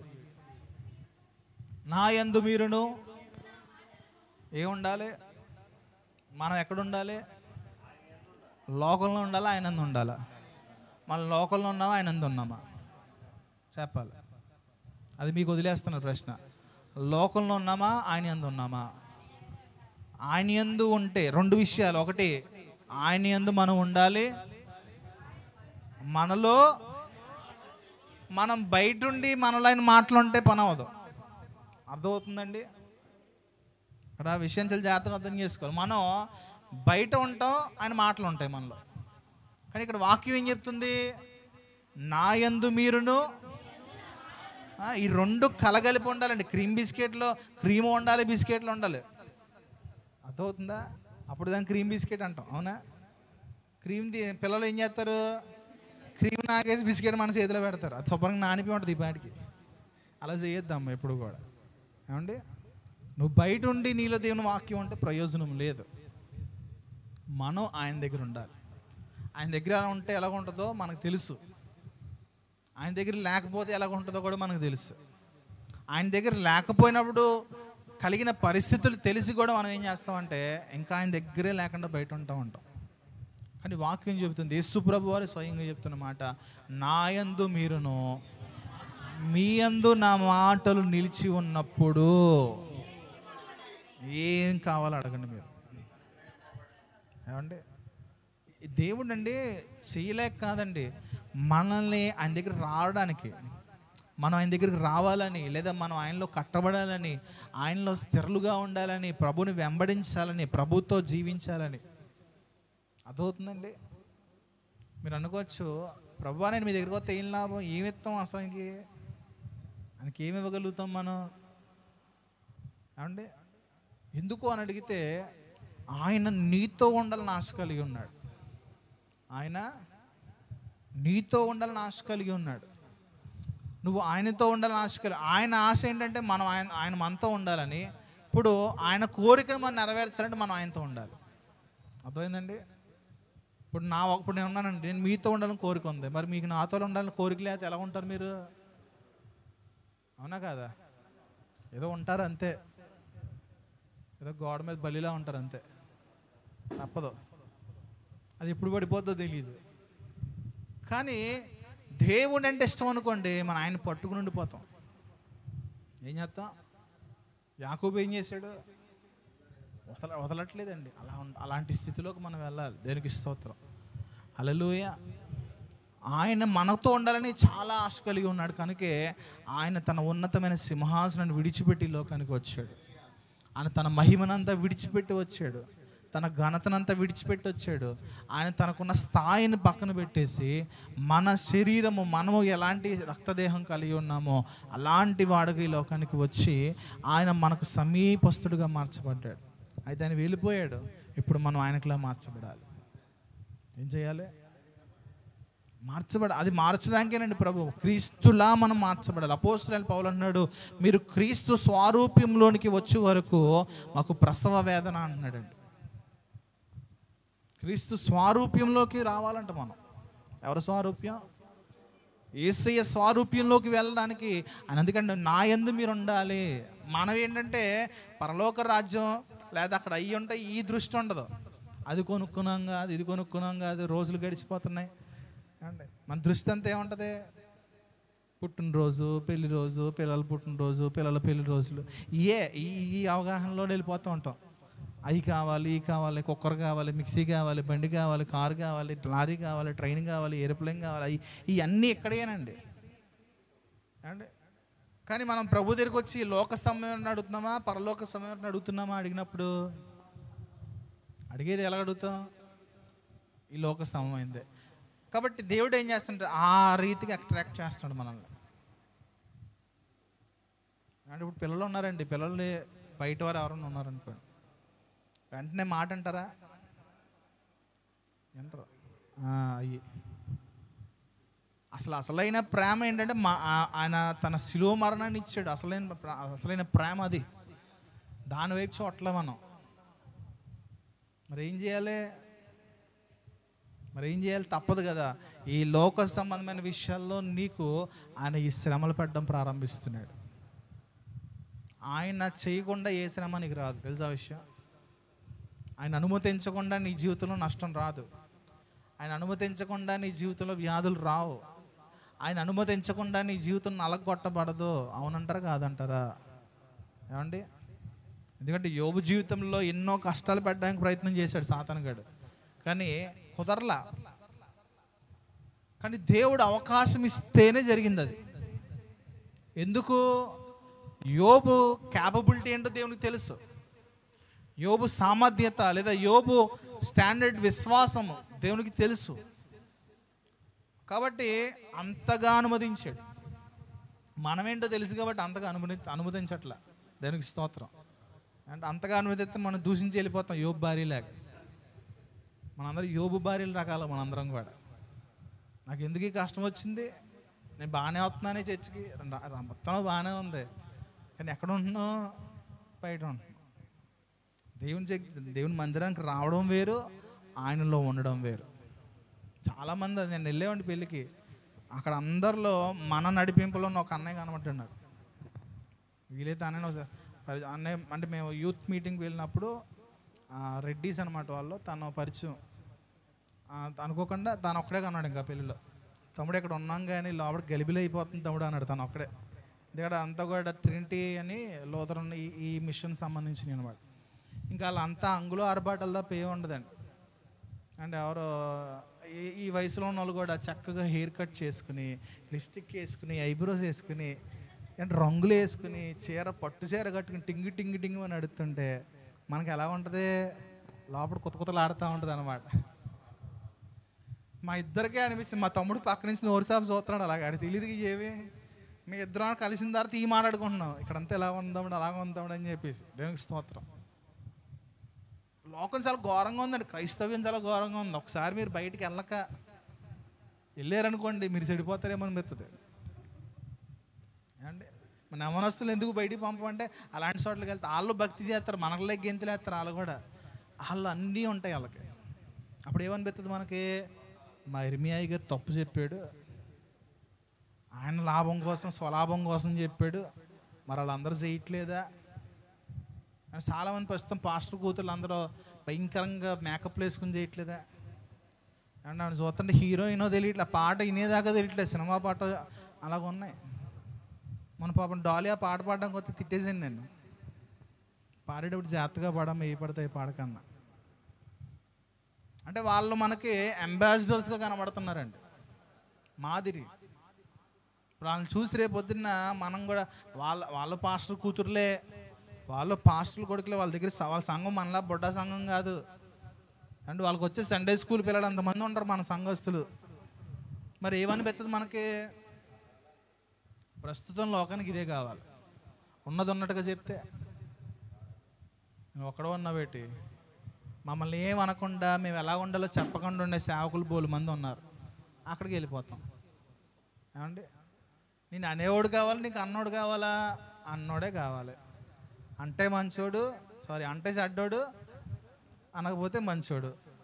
కాబట్టి అనలోన్లు అసలు పట్టించుకోని వాళ్ళ దగ్గరికి వాళ్ళకి నీ దశం భాగం వస్తే చాలు, నీ కానుక వస్తే చాలు, చక్కగా కవర్ మీద చేసి దేవా ఈ కానుకను దీవించండి, ఈ దశం భాగం దీవించండి, యేసునామములో ఆ ప్రార్థన నీకు కావాలి. కానీ నీ ప్రార్థన, వాళ్ళ ప్రార్థన నువ్వు పరలోక రాజ్యానికి వెళ్ళడానికి కాదు. అవునంటారు కాదంటారా? ప్రసవ వేదన ఏంటో తెలుసండి, మీరు దేవుని రాజ్యానికి వెళ్ళాలి. ఈ లోకంలో ఎన్ని సంపాదించుకున్నా ప్రాణం పోగొట్టుకుంటే ఏం లాభం? దేవుడు ఇచ్చే ఇస్తాడండి, దేవుడు ఇవ్వకుండా ఏది మనకు ఉండడు. మరి యోబు దేవుని కొరకు ఎంత కఠినమైన భక్తి చేశాడు అండి. అబ్రహాం దేవుని కొరకు ఎంత కఠినమైన భక్తి చేశాడు. మనం కూడా ఆ కఠినమైన భక్తిలోకి వెళ్ళడానికి ప్రయత్నం చేయాలి. ఒకసారి వెళ్ళి వెనక్కి వచ్చేస్తాం అనుకోండి, కానీ వెళ్ళాలండి. కొన్ని రోజులు వెళ్తాం, ఒక వారం వెళ్తాం, ఒక నెల వెళ్తాం, అయ్యి బాబాయ్ చాలా ఉడికొచ్చేస్తుంది అమ్మాయి, ఎండాకాలం చూడండి ఒక 5 నిమిషాలు బయటికి వెళ్ళి లోపలికి వచ్చి వేసేస్తాం, అలాగే అయిపోతుంది మన పరిస్థితి. కఠినమైన భక్తి చేయాలని లోపల ఉంటుంది, కానీ ఆత్మసిద్ధమే, కానీ శరీరం బలహీనం, బుద్ధి బలహీనం, హృదయం బలహీనం, ఆలోచనలు బలహీనం, ఇవన్నీ బలహీనమైన ఎక్కువైపోయి మన ఆత్మ వాటిని జయించలేక వెనక్కి వెళ్ళిపోతూ ఉన్నాను. అంతే అంటారా? 1 సమూయేలు గ్రంథము 2వ అధ్యాయము 6 నుంచి 8 వచనాలు చదువుదాం. 1 సమూయేలు గ్రంథము 2వ అధ్యాయము 6 నుంచి 8. జనులను సజీవులుగాను మృతులుగాను చేయువాడు యెహోవాయే. పాతాళమునకు పంపుచు అందులో నుండి రప్పించువాడు ఆయనే. యెహోవా దారిద్ర్యమును ఐశ్వర్యమును కలగజేయువాడు, కృంగజేయువాడును లేవనెత్తువాడును ఆయనే. దరిద్రులను అధికారులతో కూర్చుండబెట్టుటకును మహిమగల సింహాసనమును స్వతంత్రింపచేయుటకును వారిని మంటిలో నుండి ఎత్తువాడు ఆయనే. లేమిగల వారిని పెంట కుప్ప మీద నుండి లేవనెత్తువాడు ఆయనే. దేవునికి స్తోత్రం కలుగునుగాక. హల్లెలూయా. చూడండి, ఇక్కడ చాలా వివరంగా హన్నా ఈ మాటలు పలుకుతూ ప్రార్థన చేస్తుంది. అన్న ఏం చేస్తుంది? అన్నకు అర్థమైపోయింది దేవుడు ఎలాంటి వాడో, దేవుని శక్తి ఏంటో, దేవుని ప్రభావం ఏంటో అర్థమైపోయి వాటన్నిటిని ఎత్తిపెట్టి ప్రార్థన చేస్తుంది. ఏమంటుంది? ఎవరి విషయంలో ఉంది? ఎవరి విషయంలో ఉందండి? దేవుని చేతిలో ఉంది. మనం ఏం చేస్తాం? సిఏసి లేపడానికి వస్తూ ఉంటాం. ఏం చేస్తామండి? పని అవదండి. ఎవరు చేయాలి అది? దేవుడే. అది ఆయన చేతిలోనే ఉంది. సజీవులుగా చేయాలన్నా ఏమండి, చాలామంది డాక్టర్లు ఇంకా అయిపోతాడండి అంటారు, ఆయన లేపు కూర్చోబెడతాడు ఆయన. ఏమండి, కొంతమంది అంటారు మీరు ఒక 5 లక్షలు ఖర్చు పెట్టుకొని లేపు కూర్చోబెడతా ఉంటారు. 5 కాదు 10 ఖర్చు పెట్టినా పడుకోబెట్టేది ఆయనే. ఏమ్మా, కాబట్టి ఏదైనా సరే ఆయన చేతుల్లోనే ఉంది. కాబట్టి నువ్వు ఎవరిని అడగాలి? ఏది అడిగినా దేవుణ్ణి అడగాలండి. ఎందుకంటే మృతులను సజీవులుగాను సజీవులను మృతులుగా చేయువాడు ఆయనే. ఇంకేమంటున్నాడు? అందులో రప్పించేవాడు ఆయనే. దారిద్ర్యమును ఐశ్వర్యమును. చూడండి, మన జీవితాల్లో దారిద్ర్యం ఉన్నా ఐశ్వర్యం ఉన్నా అది నీ వల్ల కలిగింది కాదు. నువ్వు 24 గంటలు కష్టపడిపోయావని కాదు, లేదా నువ్వు పెద్ద టాలెంటెడ్ పర్సన్ అని కాదు. అంటే ఈ విషయం తెలుసా, చాలాసార్లు చెప్పా, ఎంత జ్ఞానినైనా సరే పడగొట్టగల దేవుడు ఆయన. అండ్ మొండూరులో ఒక ఆయన ఉన్నాడు, కెమిస్ట్రీ లెక్చరర్ అండి. ఒకప్పుడు అసలు కెమిస్ట్రీ లెక్చరర్ అంటే చాలా గొప్ప, చాలా టాలెంటెడ్ పర్సన్ అంటే. భార్య భర్తలు గొడవల్లో పడి మొత్తానికి ఆ ఉద్యోగం మానేసి ఇప్పుడు తాపీ పనులు లేకపోతే పొలం పనులు చేసుకోవడానికి వెళ్ళి రాత్రి అయ్యేటప్పటికి 6-7 భయంకరంగా తాగేసి అలా పడి తొలుతూ ఉంటాడు.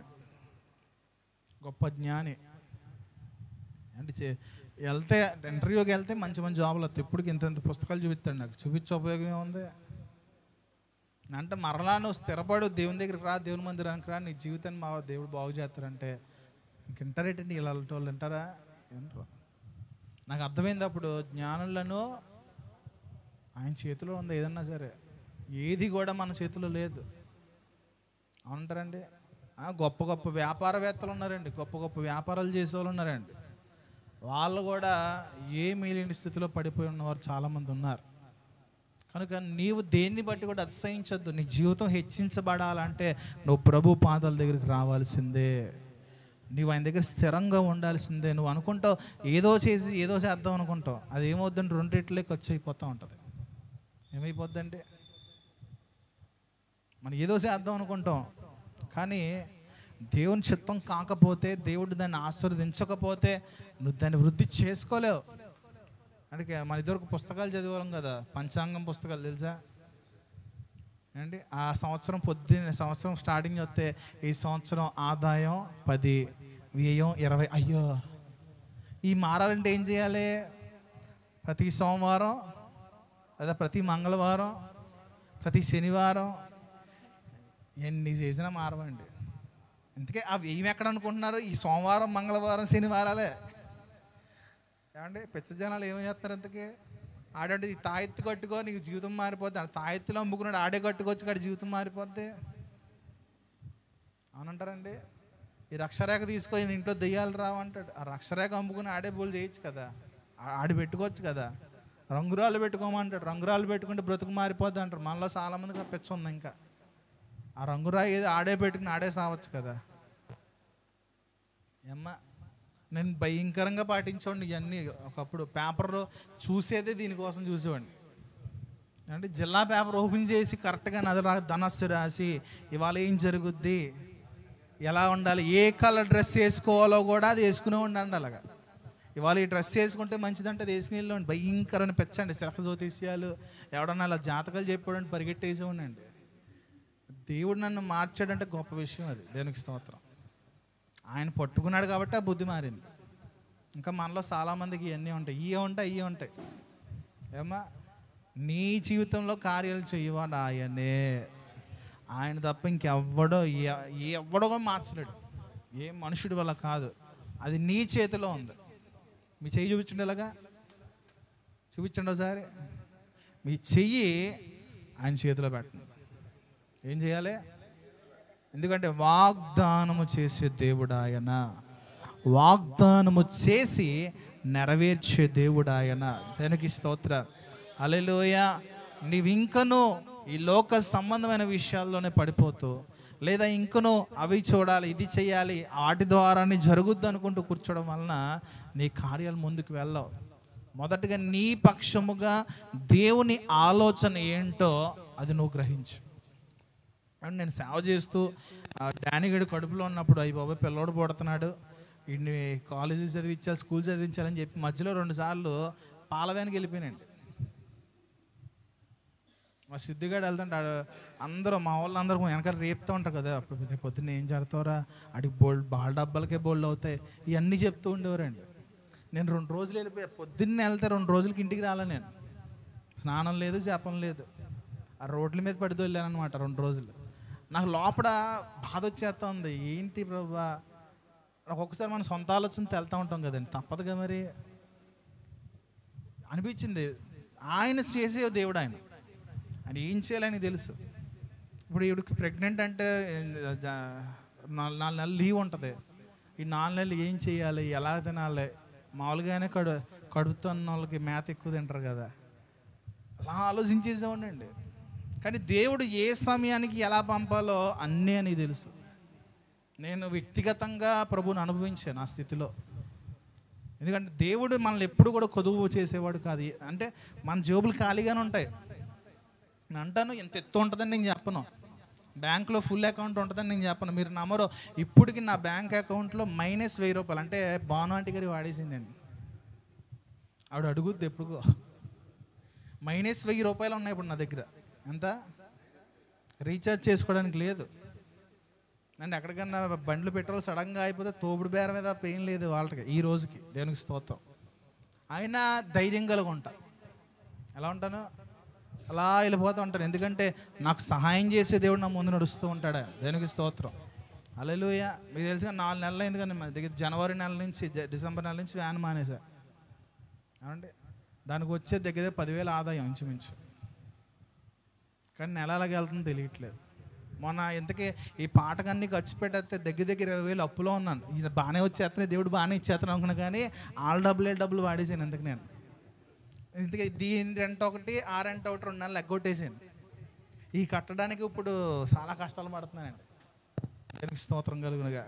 హల్లెలూయా.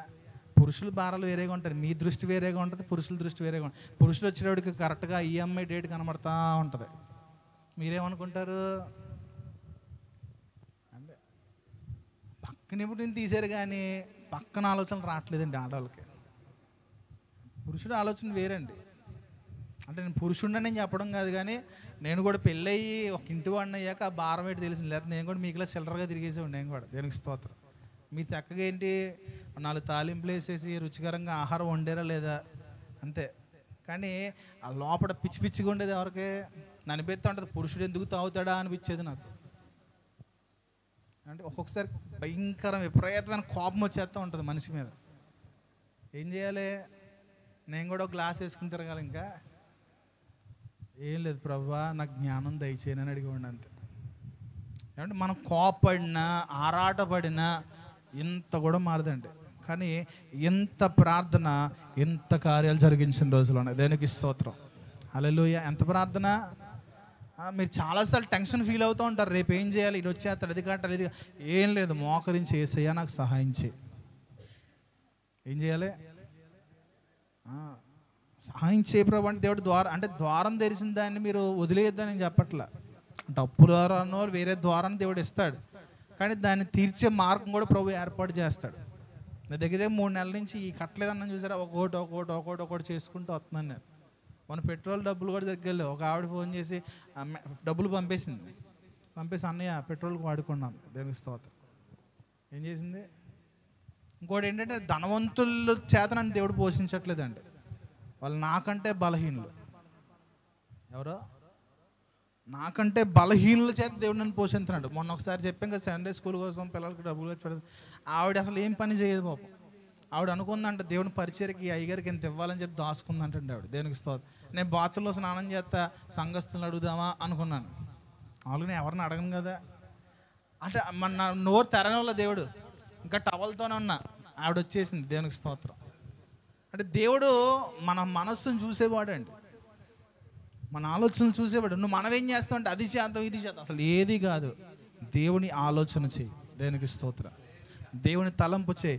దేవునికి దూరం కాకుండా చేసుకో. దేవునికి సమీపంగా ఉండు. దేవుడు ప్రతి కార్యమును కూడా నెరవేర్చే దేవుడు ఆయన. దేవునికి స్తోత్రం. అంటే మన కోసం కొన్ని మార్గాలు వేస్తాడు, కొన్ని మ్యాప్లు వేస్తాడు ఆయన. నిర్దిష్టమైన మార్గాలు నీ కోసం ప్రభు ఏర్పాటు చేశారు. అవన్నీ మానేసి నువ్వు ఎన్ని మార్గాలకు వెళ్ళినా తిరిగి తిరిగి తిరిగి టైం వేస్ట్ చేసుకుని మరలా రావాల్సిందే. 40 రోజుల ప్రయాణం 40 సంవత్సరాలు ఎందుకు అయిందంటే అందుకే మార్గాలు మారిపోతున్నాయి మనయ్యే. సంవత్సరంలో ఆశీర్వదించబడాల్సిన నీ జీవితం 5-6 సంవత్సరాలైనా అలా కదలలేని బ్రతుకెందుకు అంటే నీ మార్గాలను నువ్వు ఇంకా ఉన్నవేమో చూసుకో. తిరిగి ప్రభువు ఏర్పాటు చేసిన మార్గంలోకి నువ్వు రావాలి. దేవునికి స్తోత్రం. హల్లెలూయా. చూడండి, యెహోవా దారిద్ర్యమును ఐశ్వర్యమును కలుగజేయవాడు, కృంగజేయవాడును. ఏమండి కృంగజేయవాడు ఎవరంట? ఇవన్నీ చెప్తే చచ్చి మానేస్తారు మీరు. ఇవన్నీ తెలియకొస్తున్నావు. కృంగ చేసేది ఆయన. అంతే. నా కన్నీటికి కారణం ఆయన, నా దుఃఖానికి కారణం యేసు ప్రభువా, నా దెబ్బకి ఆయన. నువ్వే ప్రతి దానికి కారకుడు అని నీ దగ్గర రాను అంటారు. ఇంకో విషయం తెలుసా? దానికి 2 రెట్ల ఆశీర్వాదం ప్రభు ఇవ్వబోతున్నాడు. దానికి స్తోత్రం. నీ కన్నీటికి 2 రెట్ల సంతోషకరమైన దినాలు రాబోతున్నాయి. అయితే నువ్వు కన్నీరు ఖర్చు మానేసేవా, అది ఇంకా 4-5 రెట్లు బయటికి వెళ్ళిపోతూ ఉంటావు. జాగ్రత్త. ఏం తెలుసా? ప్రభు ఆయన గాయపరచువాడును నేనే, ఆ గాయంను కట్టువాడును నేనే. దానికి స్తోత్రం. ఎందుకు మరి యోబు జీవితంలో ఎందుకు ఆ గాయం వచ్చింది? 2 రెట్లు చేయడానికే. దేన్ని చేయడానికి? నీ దగ్గర 100 ఉందా, 100 ఒక్కోసారి లాగేసుకుంటాడా ఆయన. ఎందుకో తెలుసా? దాన్ని 1000 చేసి ఇవ్వడానికి. దేనికి స్తోత్రం కలుగునుగా. హల్లెలూయా. మనం అనుకుంటాం, నా దగ్గర కూడా లాగేసుకున్నావా ప్రభు, నేను నీ భక్తుడి ప్రభు, నేను వెంబడించేవాడిని ప్రభు అనుకుంటూ ఉంటాం మనం. ఏమండి మా విధవరాలని స్త్రీ దగ్గర ఎంత పిండి ఉందంట, ఎంత నూనె ఇచ్చే అన్నాడు. నీ దుర్మార్గుడు, ఎంత దుర్మార్గుడు సేవకుడు అనుకో. లోపల తిట్టుకుంటూ వేసి ఉంటుంది. మీరు తిట్టుకుంటారు, పొయ్యి మీద టక్క టక్క టక్క కొడతారు చూడండి అట్ల పొలాలని. అండి అలా కొడుతుందేమో అక్కడ. అవన్నీ అంటున్నాడు పాప. వేరే దేవునికి స్తోత్రం ప్రభు. ఈవిడ తిట్టుకుంటూ పెడుతుంది, అందులో ఏం సీమల మంది కలిపేస్తుందో తెలియదు ప్రభు. కాబట్టి ఇలా ఉంటుందని మన పరిస్థితి. ఆయన లాక్కున్నాడంటే ఆయన ఇచ్చే దేవుడేనండి ఆయన. అండ్ ఒక ఫోటో చూశాను, చిన్న పాప దగ్గర ఇంత బొమ్మ ఉందండి పాపం, ఇంత టెడ్డీ బేర్. ఏసై వచ్చి నాకు ఇది ఇవ్వమ్మా అని. ఇంతకీ ఏసై దగ్గర ఎంత ఉందో తెలుసా? నా అంత టెడ్డీ బేర్ ఉంది. దేనికి స్తోత్రం. ఆ పాపను అడుగుతుంటే, ప్రభు నాకు ఇది అంటే చాలా ఇష్టం ప్రభు, అది నాకు ఇవ్వమ్మ ఒకసారి, అది ఇస్తే నీకు ఎంత వస్తుంది. ఏమంటే దేవునికి దేవుడు మనకి ఎప్పుడు కూడా మేలు చేసేవాడు కానీ కీడు చేసేవాడు కాదండి. ఒకవేళ ఏదైనా శోధన వచ్చిందా, ఏదైనా లేమి అనేది నీ జీవితంలో వచ్చిందా, నీకు ఏదో పాఠం నేర్పిస్తున్నాడు ప్రభు. నీకేదైనా వ్యాధి వచ్చిందా, దేవుడు నీకు పాఠం నేర్పిస్తున్నాడు. ఇంట్లో కన్నీరు వస్తుందా, ఏదో పాఠం నేర్పిస్తున్నాడు. ఏదైనా బాధలు వస్తున్నాయా, ఏదో పాఠం నేర్చుకోవాలండి. పరీక్షలు ఎందుకు? నేర్చుకోవడానికే కదా, అవునా కదా? పరీక్షలు ఎందుకు? నేర్చుకోవడానికి. ప్రతిదీ కూడా నువ్వు ప్రభు దగ్గర నేర్చుకోవాల్సిందే. నలగొట్టగడు పరిస్థితి వస్తుందా, ప్రభుని అడుగు, ఆయన నువ్వు నేర్చుకో అంటాడు, ఓర్చుకో అంటాడు. దానికి తగినటువంటి ప్రతిఫలము ఆయన ఒకరోజు చేయబోతున్నాడు. ఆయన దుఃఖమునకు ప్రతిగా రెట్టింపైన ఆశీర్వాదం, రెట్టింపైన సంతోషాన్ని ఇచ్చే దేవుడు ఆయన. హల్లెలూయా. కృంగజేయవాడు ఆయనే, లేవనెత్తువాడు ఆయన. దరిద్రులను, బాబాయ్ ఏంటండి మాట, నాకు 2-3 సార్లు ఎదురైంది. నాకు భయం వేసింది, కూర్చోడానికే భయం వేసింది. నాకు వాళ్ళున్న ప్రాంతంలోకి వెళ్ళడానికే భయం వేసింది. అందుకే అక్కడికైనా వెళ్ళాను కొంచెం దూరంగా ఉండడానికి ప్రయత్నం చేస్తాను. ఎందుకంటే నా స్థితి నాకు తెలుసు. నేను అంత పెద్దవాడిని కాదు, వయసు కూడా గుర్తొచ్చేస్తూ ఉంటుంది. నాకు బాలబచ్చాగాడు అనిపిస్తూ ఉంటుంది. వాళ్ళ వయసులోను అనుభవాల్లోనూ చాలా పెద్దోళ్ళండి. అందుకే ఎక్కువ దేని దగ్గరికి వెళ్ళడానికి నేను ధైర్యం చేయను. కానీ దేవుని వాక్యం చెప్తుంది, దరిద్రులను అధికారులతో కూర్చోబెడతాడు. ఎక్కడ కూర్చోబెడతాడు అంటే, ఇప్పుడు ఎవరన్నా ఒక బయట ఏమీ లేనోని తీసుకొచ్చి ఇక్కడ పక్కన కూర్చోబెడితే ఆ భయం ఎలాగ ఉంటుందండి?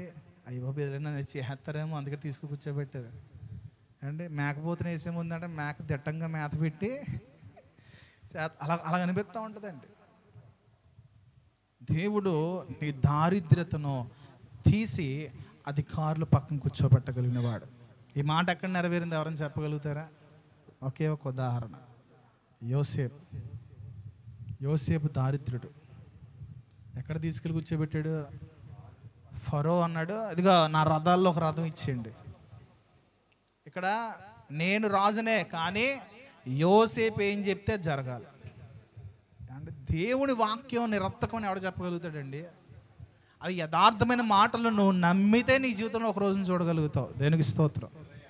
వాక్యాన్ని ఏం చేయాలి? నువ్వు నమ్మాలి. ఆ వాక్యాన్ని నువ్వు పట్టుకోవాలి. ఎందుకంటే వాక్యము దేవుని నోటి నుంచి వచ్చినటువంటి శ్వాసగా కనబడుతుంది. దేనికి స్తోత్రం కలుగునుగా. హల్లెలూయా. ఆ రాయబడిన వాక్యము నీ జీవితంలో నెరవేర్చబడాలి అంటే ఆ వాక్యమునకు తగినట్లుగా నీ బ్రతుకులు మారాలి. ఆ వాక్యమునకు తగినట్టుగా మన బ్రతుకులు ప్రభు ఎదుట నిలబడాలి. అప్పుడు దేవుడు దరిద్రులను అధికారులతో కూర్చోబెట్టుటకును, మహిమగల సింహాసనమును స్వతంత్రింప చేయుటకును, వారిని మంటిలో నుండి ఎత్తువాడు ఆయనే. లేమి గల వారిని పెంట కుప్ప మీద నుండి లేవనెత్తువాడు ఆయన. చప్పలు కొట్టి ప్రభు నామమున మహిమపరచుదాం. హల్లెలూయా. ఇదిగో పెంట కుప్పలో ఉన్నటువంటి స్థితి నీదేమో, ఒక రోజు నిన్ను అధికార ప్రాంతంలో దేవుడు పెట్టబోతున్నాడు. ఇదిగో దిగజారిపోయిన స్థితిలో నువ్వు ఇప్పుడు ఉన్నావేమో, దారిద్రపు స్థితిలో నువ్వు ఉన్నావేమో, ఒక రోజున అనేకులకు సహాయము చేసి వ్యక్తిగా ప్రభు నిన్ను లేపబోతున్నాడు. దేనికి స్తోత్రం చేద్దాం. హల్లెలూయా. ఆయన దరిద్రులను గొప్పవారిగా చేయగల శక్తి కలిగిన వాడు ఆయన. హల్లెలూయా. అయితే మనం ఏం చేయాలి? ఏమండి, యోహాను సువార్త మాట చదివాం కదా, నా యందు మీరును మీ యందు నా మాటలు నిలిచి ఉన్న ఎడల. దేనికి స్తోత్రం. హల్లెలూయా. రోమీయులకు రాసిన పత్రిక 8వ అధ్యాయము 12 నుంచి. రోమీయులకు రాసిన పత్రిక 8వ అధ్యాయము 12 నుంచి. కాబట్టి సహోదరులారా, శరీరానుసారులుగా ప్రవర్తించుటకు మనము శరీరమునకు రుణస్థులము. అర్థమవుతుంది ఈ మాట?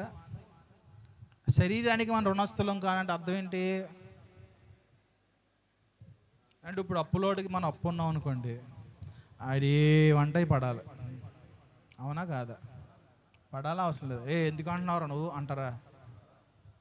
ఎందుకు? ఇప్పుడు నీ శరీరం ఏం చెప్తే నువ్వు చేయడానికి, నువ్వు శరీరానికి రుణస్తురాలు కాదా? అదేంటంటే నీ శరీరం నీకు రుణంగా ఉండమంటే నాకు అర్థం కాదా? మీకన్నా అర్థమైందా పోరి? ఇంతకీ మనం దేనికి దాసులుగా ఉన్నామంటే ఇంతకీ మనం దేనికి దాసులుగా ఉన్నాం ఏమండి?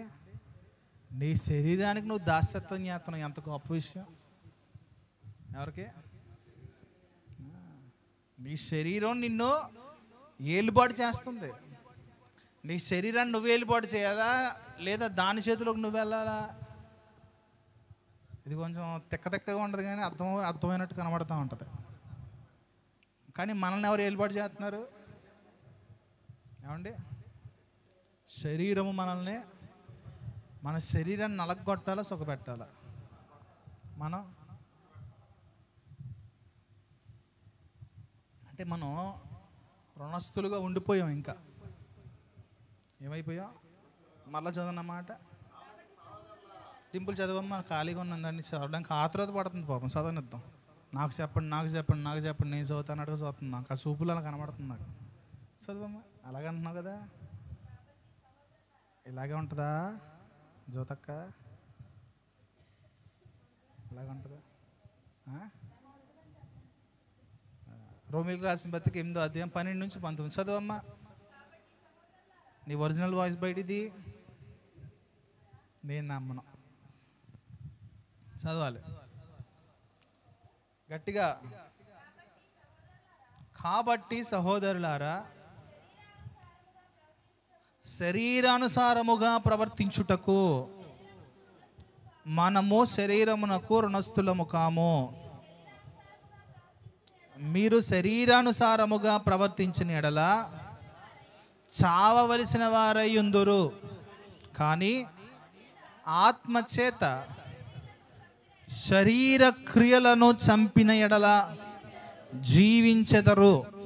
దేవుని ఆత్మచేత ఎందరు నడిపించబడుదురో వారందరూ దేవుని కుమారులై ఉందురు.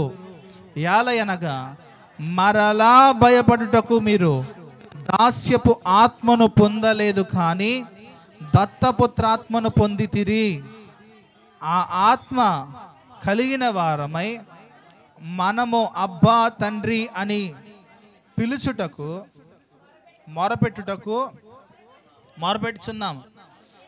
దేవుని పిల్లలమని ఆత్మ తానే మన ఆత్మతో కూడా సాక్ష్యమిస్తున్నాడు.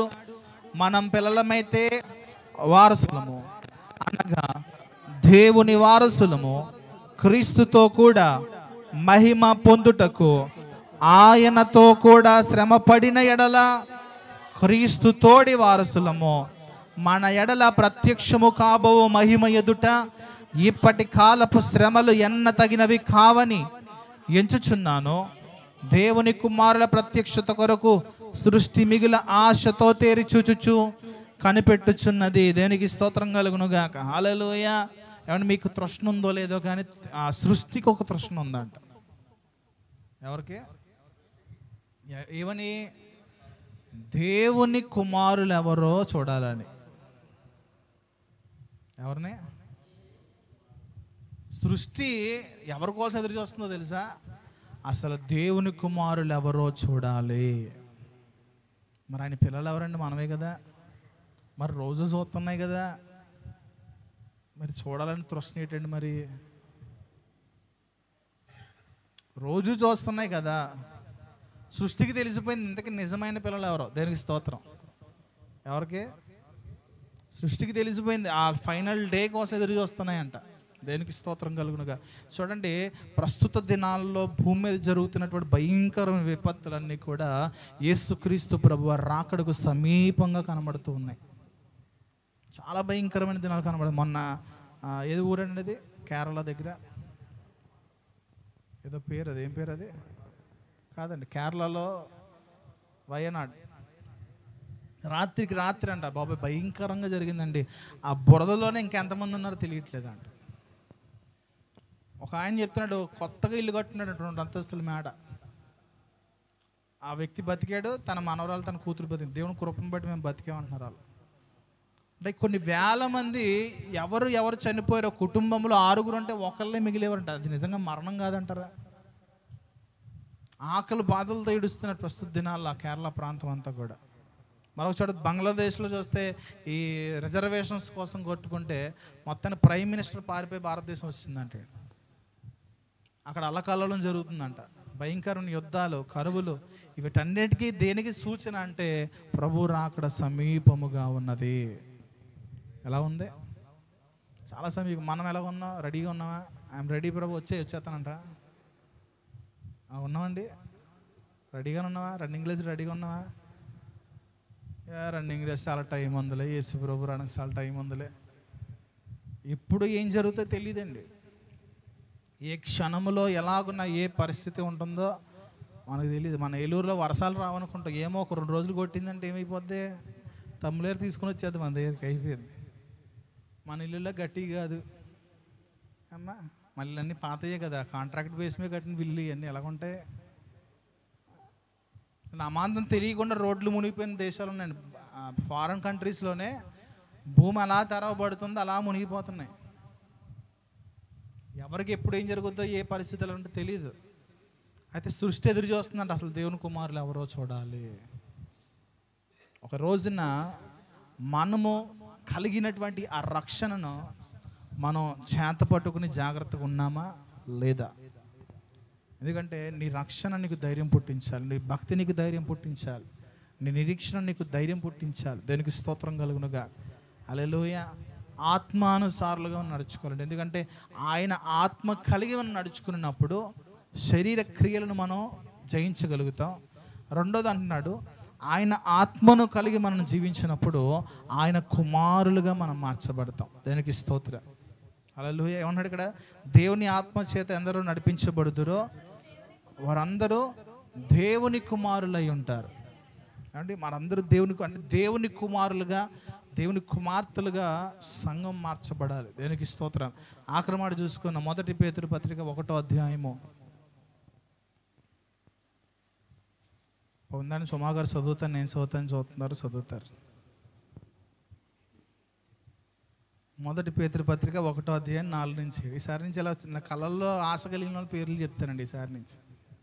ఏమండి ప్రకాష్ గారు, ఎవరి కళల్లో ఆశ కలుగుద్దో ఆ ఆశను చూసి వాళ్ళ పేర్లు చెప్పి వాక్యం చదవండి అంటాను. బాగుంది ఇదేదో. అప్పుడు ఇంటి దగ్గర అందరూ చదువుతారు. అప్పుడు మీ ఆశ నెరవేరుద్ది, నా ఆశ నెరవేరుద్ది. దేవునికి స్తోత్రం. 1 పేతురు పత్రిక 1వ అధ్యాయం 4 నుంచి 7. కొంచెం దగ్గర పెట్టుకుంటే మనకు సైట్ కనబడుతుంది కదా. ఇలా చేతితో పట్టు, బైబిల్ స్టోన్ ఇలా పట్టుకోండి అందరూ ఒకసారి. ఇది కరెక్ట్ పద్ధతి అండి. బైబిల్ ఇలా పట్టుకుంటే మనకు బాగా కనబడుతూ ఉంటుంది.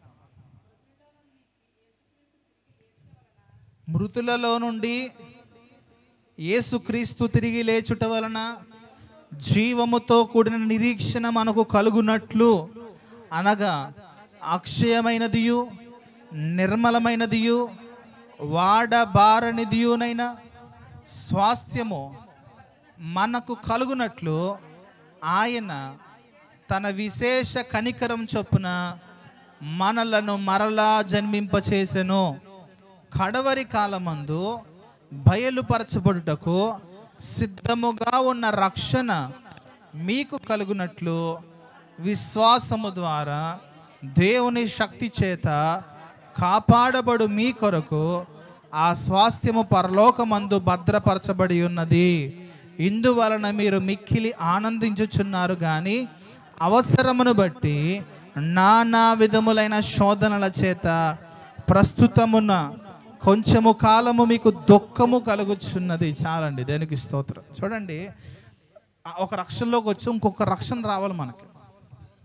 అదవుతుందా? ఒక రక్షణ వచ్చాం అంటే బాప్తిసం అనే రక్షణలోకి మనం వచ్చాం. ఇంకొక రక్షణ యేసు ప్రభు వారు తీసుకొస్తున్నారు. ఏం చేస్తున్నారు? ఆయన అంట ఈ 2వ రక్షణ కోల్పోతామేమో అని చెప్పి కొంచెం మనం దుఃఖపరుస్తున్నాడు అంటే. మామూలుగా స్త్రీలకి పురుషులకి తేడా ఏంటంటే, స్త్రీలకు కష్టం రాగానే దేవుని సందుకు వచ్చేస్తారు. పురుషులకు కష్టం రాగానే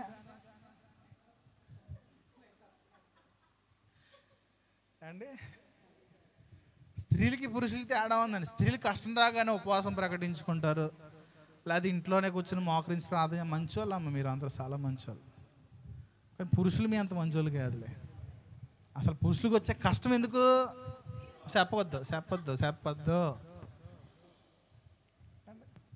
ఇప్పుడు ఎలాగుందంటే, ఆదాము యేసు ప్రభు దేవుడి దగ్గరికి వచ్చి, నువ్వు ఇచ్చిన ఈ స్త్రీయే ఏమంటారు, అలా చెప్పలేక ఆదాము అంత ధైర్యం లేక లోపల కృంగిపోతున్నారు. అంటే ఇక చాలామంది ఎవరి నెత్తి మీద రాళ్ళు వేసుకునే వాళ్ళే కదా అండి. ఎవరి కాళ్ళు కట్టుకున్నాయి కాబట్టి ఇంకేం చేయలేరు.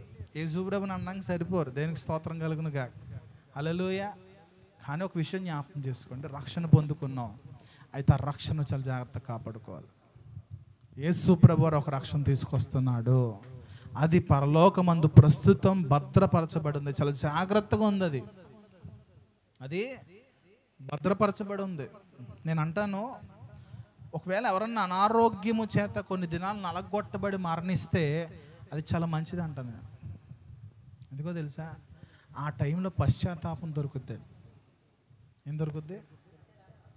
పశ్చాత్తాపం దొరికి ఆ పాపపు ఒప్పుకోలు. దేవుడు చాలా మంచోడండి. ఆ దుఃఖం అందుకే రాసిన చూడండి 6వ వచనంలో, ఇందువలన మీరు మిక్కిలి ఆనందించుచున్నారు, కానీ అవసరమును బట్టి నానా విధములైన శోధనల చేత ప్రస్తుతం కొంచెం కాలం మీరు దుఃఖం. ఒక విషయం జ్ఞాపకం చేసుకోండి, నీ జీవితంలో శ్రమ వస్తుంది, లేదా శోధన వస్తుంది, దుఃఖం వస్తుంది, నలగొట్టబడిన పరిస్థితి ఎందుకు వస్తుందో తెలుసా? నువ్వు ఆయన పాదాల దగ్గరికి రావడానికి. ఎక్కడికి రావడానికి? ఆయన పాదాల దగ్గరికి రావడం మేలండి. మనం కొంతమంది 2 రకాలు అంటారు. కొంతమంది శ్రమ రాగానే వచ్చి మోకాల మీద పడిపోతారు, మరి కొంతమంది ఏం చేస్తారు, మనసు బాగాలేదని చెప్పి తప్పించుకుంటారు. ఎన్ని రకాలు ఉన్నాయి? మరి ఏ రకంలో మీరున్నారో ఆలోచన చేసుకోండి. పురుషులే కానివ్వండి, స్త్రీలే కానివ్వండి. ఎందుకు ప్రభు ఆ దుఃఖం పెడుతున్నాడంటే, నువ్వు ఆ దుఃఖాన్ని ఇక్కడికి వచ్చి తెలియపరచాలి. ఎందుకంటే నీ ఆనందము నీ కన్నీరు మార్చబడాలంటే అది రావాలి ఇక్కడికి. కన్నీరు ఏం చేయబడాలి? కన్నీరు ఆనందంగా మార్చబడాలి. ఏడ్చువారు ధన్యులు, దేవుని వాక్యం చెబుతుంది. ఇప్పుడు మీరు ఏడుస్తున్నారు చూసారా, మీరు ధన్యులు. దేవుని సన్నిధి మీరు అనుభవించాలి. దేవుని సన్నిధిలో ఆ కన్నీరు గార్చినప్పుడు దేవుని ఓదార్పు మీరు రుచి చూడాలి. దేవునికి స్తోత్రం. కష్టం వస్తుందంటే కృంగిపోవడానికి కాదండి, ఆ కష్టము దేవుని దగ్గరగా నిన్ను తీసుకువెళ్ళడానికే. దేవునికి స్తోత్రం. అనారోగ్యం వచ్చిందంటే నువ్వు తప్పించుకోవడానికి కాదు, ఆ అనారోగ్యం నిన్ను దేవుని దగ్గరగా తీసుకువస్తుంది. నష్టం వచ్చిందా, అది దేవుని దగ్గరగా నేను తీసుకువస్తుంది. అవన్నీ కూడా అన్ని మార్గదర్శనండి. ఎవరన్నా చేయబట్టుకుని నడిపిస్తారు చూడండి, అవి మనకు సహాయం చేసే పనులండి. అవన్నీ కూడా అర్థమవుతుందా? అవన్నీ ఏంటి? మన ఆత్మీయ జీవితానికి మేలు చేసేవి అవన్నీ కూడా. మనం ఏమంటాం, సాతానుగాడండి ఒక కార్యం పెట్టేశాడండి నా జీవితంలో. ఏం చేశాడు? సాతానుగాడండి శ్రమ ఎట్టేసాడండి, సాతానుగాడండి శోధన ఎట్టేసాడండి. ఎందుకు పెట్టాడు? దేవుడు చెప్తేనే పెట్టాడు. ఆడు కూడా ఎందుకు? దానికి ప్రత్యేకమైన మార్గం ప్రభునికి ఏర్పాటు చేశాడు. దేవునికి స్తోత్రం కలుగునుగా. ఏంటి ఆ మార్గం? ప్రార్థన. ఏంటండి? ఎక్కడ? దేవుని సన్నిధిలో మోకరించి నువ్వు ఎలుగెత్తి ప్రార్థన చేసినప్పుడు. ఏమంటే ఇర్మియా గ్రంథంలో దానియేలు ప్రవక్త ఇర్మియా గ్రంథంలో రాయబడినటువంటి ప్రవచనం కొరకు ఎలుగెత్తి ప్రార్థన చేస్తున్నాడు. దానియేలు గ్రంథంలో ఎలుగెత్తి ప్రార్థన చేస్తుంటే దేవుడు తన దూతైన గాబ్రియల్ని పంపించి వేరొక దర్శనం చూపిస్తున్నాడు. చేసే ప్రార్థన ఒకటైతే, నీకు ఎందుకు ఆ సమయంలో కష్టం ఎందుకు పెట్టాడంటే, ఏదో ప్రభు నీకు బయలుపరచాలని